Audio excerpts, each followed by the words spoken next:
ሰላምና ጤና በያላችሁበት የምድር ጥጉሉ ይድረሳችሁ። ክቡራን የፋሲሎ ኤችዲ ቻናል ቤተሰቦች የሰዓቱን አጫጭር ሰበር መረጃዎች ላስቃኛችሁ መጥቻለሁ። ክቡራን ተመልካቾች በዚህ ሰዓት የመረጃ ጊዜ ከምታደምጧቸው በርከት ያሉ ሰበር ሀገራዊ መረጃዎች መካከል ዋናነት በጠለምት እንዲሁም በአማራና ትግራይ አዋሳኞች የሚደረጉ ውጊያዎች ተጠናክረው ቀጥለዋል። የህወሓት ኃይሎች በአንድ ግንባር ክፉኛ ሲመቱ በሌላ ግንባር ወሳኝና ስትራቴጂክ ቦታ መቆጣጠራቸውም ተነግሯል። በኮሎኔል ደመቀ ዘውዱ የሚመሩት የአማራ ኃይሎች በፌዴራል መንግስት ወታደሮች ሲከዱ የኤርትራ ጦር ወደ ትግራይ እየገባ መሆኑም ተነግሯል። በበርካታ አዋሳኝ ስፍራዎች ሰልፎችም ተደርገዋል። ከ50 በላይ መድፍና ታንክ ከአዲስ አበባ ወደ ሰሜኑ እየተጓዘ መሆኑም ተገልጿል። ውጥረቱ አይሏል፣ ውጊያውም ቀጥሏል። ከእያንዳንዱ ቦታ ከመቀሌ እስከ ጠለምት፣ ከራያ እስከ ወልቃይት፣ ከኤርትራ እስከ አዲስ አበባ ያለውን መረጃ በዝርዝር ይዘነዋል፣ እናስደምጣችኋለን። ወዲህ ደግሞ በአማራ ክልል የሚደረጉ ውጊያዎች ሲቀጥሉ ናጅሬ አጭደው እየከመሩ ነው። በወሎ የአገዛዙ ወታደር ያላሰበው መብረቃዊ ጥቃት ሲሰነዘርበት የአገዛዙ ጦር እንደ ጉድ ረግፏል። በጎጃምም እንዲሁ የአብይ አህመድ ወታደሮች ሙትና ቁስለኛ ሆነዋል። በዝርዝር የምታደምጡት የጦር ግንባር መረጃ ይዘናል። በሌላ በኩል እጁን ለመንግስት የሰጠው ፋኖ ነኝ ባይ ሻምበል ውበቴ በመከላከያ ሰራዊት መረሸኑ ተነግሯል። እንዳስሰዋለን።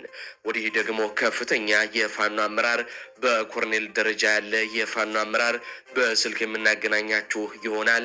በቀጥታ እናገናኛችኋለን። ሰላም ጤና ይስጥልኝ አድማጭ ተመልካቾች፣ እንደምን ቆያችሁ? ከላይ በአርዕስተ ዜና ያደመጣችሁትን መረጃዎች ወደ እናንተ ላደርስ እዚህ ተገኝቻለሁ። የህዝባዊ ትግሉን የምትደግፉ እንዲሁም ሀገር ወዳድ የሆናችሁ አድማጭ ተመልካቾች ቪዲዮን ላይክ፣ ቻናሉን ሰብስክራይብ አድርጋችሁ የደወል ምልክቱን ታበሩ ዘንድ እንጠይቃለን። እንዲሁም በኮሜንት ድል ለህዝብ ልጆች ድል ለጀግኖችም እያላችሁ ለህዝቡ ሲሉ ጫካ የገቡትን ታጋዮች ታበረታቱ ዘንድ እየጠየቅናችሁ በቀጥታ ወደ መረጃዎች ያለፍኩኝ፣ እስከ ፍጻሜው ድረስ አብራችሁኝ ቆዩም። ቀዳሚ ወዳደረኩት ዘገባ አልፋለሁ። በቅድሚያም በሰሜኑ የኢትዮጵያ ክፍል እየተደረጉ ወዳሉ ጦርነቶችና ውጥረቶች ወደሚያተኩረው መረጃችን እናልፋለን። አሁን በዚህ ሰዓት በበርካታ የትግራይና የአማራ ድንበሮች እንዲሁም አዋሳኝ አካባቢዎች ላይ ከባድ ውጊያ እየተደረገ ነው። በመድፍ ጭምር የታገዙ ከባድ የተባሉ ውጊያዎች እየተደረጉ ነው። ከሌሊት አንስቶ በምስራቅ ጠለምት፣ ደገብራይ እንዲሁም ምጫራ ቀበሌዎች በመድፍ የታገዘም ከባድ ጦርነት እየተካሄደ መሆኑን ከቦታው ምንጮቻችን ለሚዲያችን ተናግረዋል። የመረጃም እስከተሰናዳበት ሰዓት ድረስ ውጊያው እንደቀጠለ ሲሆን ውጊያው እየተደረገ ያለው በአማራ ኃይሎችና በህወሓት ኃይሎች መካከል ነው። የመከላከያ ሰራዊቱ ወደኋላ እየፈረጠጠ ሲሆን ጥቂት የመከላከያ ሰራዊት አባላት ብቻ ከአማራ ኃይሎች ጋር ወግነው እየተዋጉ ይገኛሉ። ከዚህ በተጨማሪ በሌላው የሰሜኑ ውጊያ አቅጣጫ ማይግማሪ ቀበሌ ትላንት የህወሓት ኃይሎች ከባድ ኪሳራ ያስተናገዱበት ስፍራ እንደሆነ አንድ ምንጫችን የገለጹ ሲሆን ይህንን ተከትሎ የህወሓት ጦር ወደኋላ በመሸሽ ጨር የሚባል ትምህርት ቤት ይዘው እንደተቀመጡም ተገልጿል።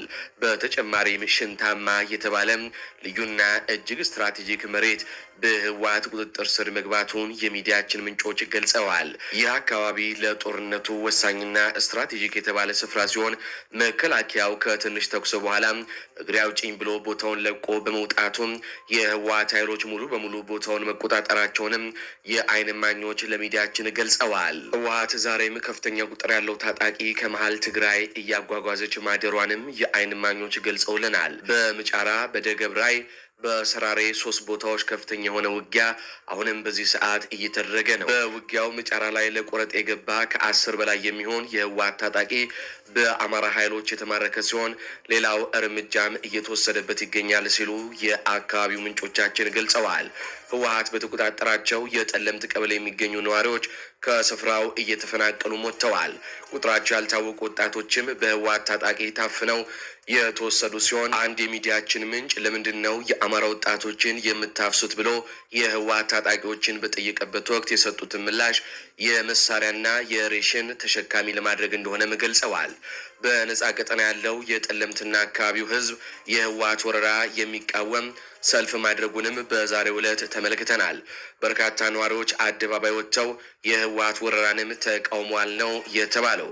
ከዚህ ጋር በተያያዘ ደግሞ ብዛት ያለው የኤርትራ ሰራዊት ወደ ትግራይ ክልል በመግባት ላይ መሆኑ እየተሰማ ነው። ህወሓት ኤርትራን በማስከተል በተለያዩ ግንባሮች ጦር በማስፈር ላይ መሆኑም ተሰምቷል። መከላከያ ሰራዊቱ የራያ አካባቢዎችን ለቆ መውጣቱን ተከትሎ የትግራይ ኃይሎች አካባቢዎችን በቁጥጥር ስር መዋላቸውም ተሰምቷል። ከጠለምት በተጨማሪም በራያ አካባቢዎች አንዳንድ ለወጥ ያሉ ባህሪዎች እየታዩ ሲሆን የኤርትራ ወታደሮችም ወደዛ አካባቢ ሊያቀኑ ይችላሉ ተብሏል። የህወሓትና የኤርትራ ሰራዊት ጥምረት ጸምዶ የተባለው አሁን ላይ እየሰራ ያለ ሲሆን የህወሓት ወታደሮች ከኤርትራ ጋር በመጣመር የመከላከያ ወታደሮችና የኮሎኔል ደመቀ ዘውዱ የወልቃይት ዘብ ላይ ውጊያ ሊከፍቱ ይችላሉ ተብሏል። እስካሁን ባለው የኤርትራ ወታደሮች ጥምረቱ ላይ አልተሳተፉም። ነገር ግን ከዛሬው ዕለት ጀምሮ የኤርትራ ወታደሮች ወደ ትግራይ እየገቡ ነው። የትግራይ ወታደሮች ደግሞ በበርካታ አካባቢዎች ከአማራ ኃይሎች ጋር እየተዋጉ ነው።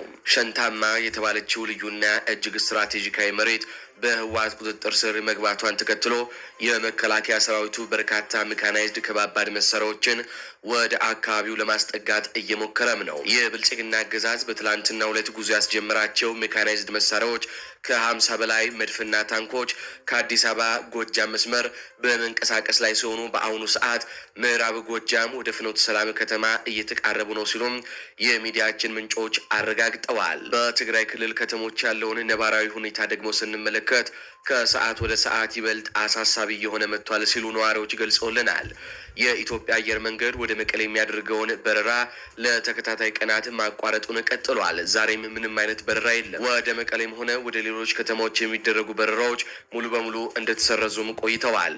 ይህም ክልሉን ከዓለምና ከሀገሪቱ ቀሪ ክፍሎች ዳግም እየለየው ይገኛል ተብሏል። የባንኮች መዘጋትና የፋይናንስ ቀውሱም የበረራ መቋረጥን ተከትሎ ወደ ክልሉ የሚገቡ የጥሬ ገንዘብ ፍሰት በመቆሙ በመቀሌ የሚገኙ ባንኮች ለደንበኞቻቸው ክፍያ መፈጸምም አቁመዋል። ዛሬ ጠዋት ላይ በርካታ ባንኮች እስከ 2000 ብር ድረስ ለግለሰቦች እየሰጡ የነበረ ቢሆንም ከሰዓት ላይ ግን ምንም ገንዘብ የለንም ማለት መጀመራቸውንም ተነግሯል። ኤቲኤም ማሽኖችም ከጥቅም ውጭ ሆነዋል። ነጋዴዎች በትራንስፈር አንቀበልም በማለታቸው ህዝቡ መሰረታዊ ፍላጎቶችን ለማሟላት በከፍተኛ ስቃይ ላይ እንደሚገኝም ነው መረጃዎች የደረሱን። ቀደም ብለን እንደነገርናችሁ ደግሞ የህዝቡ ተቃውሞ በራያና በጸለምት እየተካሄደ ይገኛል። ህወሓቶች ይውጡልን፣ ዳግም ጦርነት፣ መፈናቀል አንፈልግም በሚል የህዝብ ተቃውሞና ስብሰባዎች በራያና በጠለምት እየተካሄዱ ነው። ብልጽግና ሆን ብሎ እነዚህን ስብሰባዎች ደግሞ ለግል ጥቅሙም እያዋላቸው እንደሚገኝ ነው መረጃዎች የሚያሳዩ። ይህ በእንዲህ እንዳለ ደግሞ ብልጽግና ስልታዊ ማፈግፈግ በሚል ድራማው ከበርካታ የራያ አካባቢዎች ለቆ ወደ ቆቦና ወደ ሌሎች የራያ አካባቢዎች መግባቱን መዘገባችን ይታወሳል። ከዚህ ጋር በተያያዘ ደግሞ ከአላማጣ ከተማ እንዲሁም ከሌሎች የራያ አካባቢዎች ሸሽተው ወደ ቆቦ ከተማ ከገቡት የአገዛዙ ወታደሮች መካከል በርካቶች ከነሙሉ ትጥቃቸው መኮብለላቸውንም መዘገባችን ይታወሳል። ይህንን